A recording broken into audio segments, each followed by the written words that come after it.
The revolutions of 1848, known as the Springtime of the Peoples in Europe, were a series of political turmoil throughout Europe in 1848. These revolutions overtook political and social order and were the most widespread political revolutions in the 19th century. Throughout the 1840s, food shortages such as the Irish potato famine and unemployment struck Europe. These hard times provided a purpose to political opponents of current governments, which soon transitioned into a series of rebellions.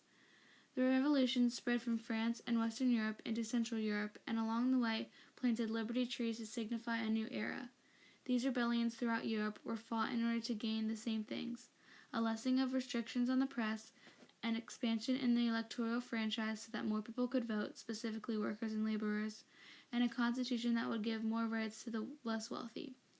Throughout Europe, these revolutions were split between two groups, the liberals and the radicals. The liberals stressed the need to restore social order, while the radicals believed that the state should rework the economy and recognize the right to work, especially for middle-class citizens.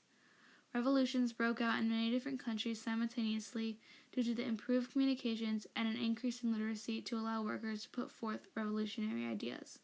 Self-determination was expressed throughout each rebellion. The revolutions began in France due to the establishment of a republic. This republic reminded people of the vulnerability of monarchies to revolution, sparking the revolutionary movements in Central Europe. The revolution spread very fast, even in an economic crisis. People began to rebel public opinion.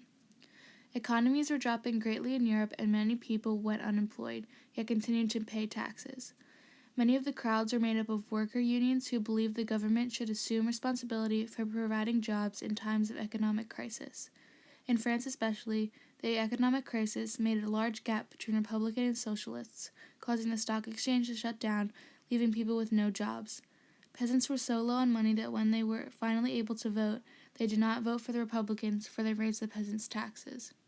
In addition to worker unions, throughout Europe, specifically in Paris, more than 200 political clubs consisting of Republican and Socialists began to meet. For example, a women's club named La Voix des Femmes fought for women's rights and against suffrage. These clubs had the goals of scaring rural governments away from the influence of nobles and elites who wanted a monarchy. These clubs called into question all social institutions, including the sexual hierarchy between men and women. These clubs had begun to scare armies and police, for they were worried of sparking a violent uprising like that in Polish Galicia, a bloody uprising led by peasants. The people weren't afraid to fight back. They wanted a constitution. As the revolution spread into Central Europe, many German states were affected and ready for a revolution. Richard Wagner, a German composer, once said, "The new Germany is ready, like a bronze statue that requires only a single blow from a hammer in order to emerge from its mold." Riots against merchants and tax collectors occurred in German states, all fighting towards the end of political repression, a constitution, freedom of the press, and the right to vote. Further in Central Europe, in Habsburg, the people all had the same goals, yet their ruler Ferdinand did not share the belief that in order for the empire to become more efficient, it would have to be reorganized, which caused major turmoil. Many crowds full of students and artisans demanded reform so harshly that Ferdinand was overtaken and forced to grant a constitution. Leader of the liberals, Lajos Kossuth, then presented the March Laws on March 15, 1848, which tried to modernize Hungary.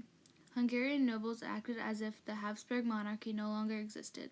The new Hungarian government proclaimed freedom of the press and established a civilian guard almost immediately. Moving from Hungary to the Italian states, the month of March brought rebellions against the Papal States.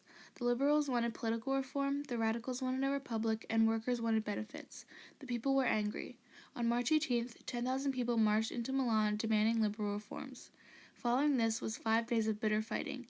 These 5 days were called the 5 Glorious Days. Italy was on the verge of a revolution. While this was all occurring, France was going through an internal crisis.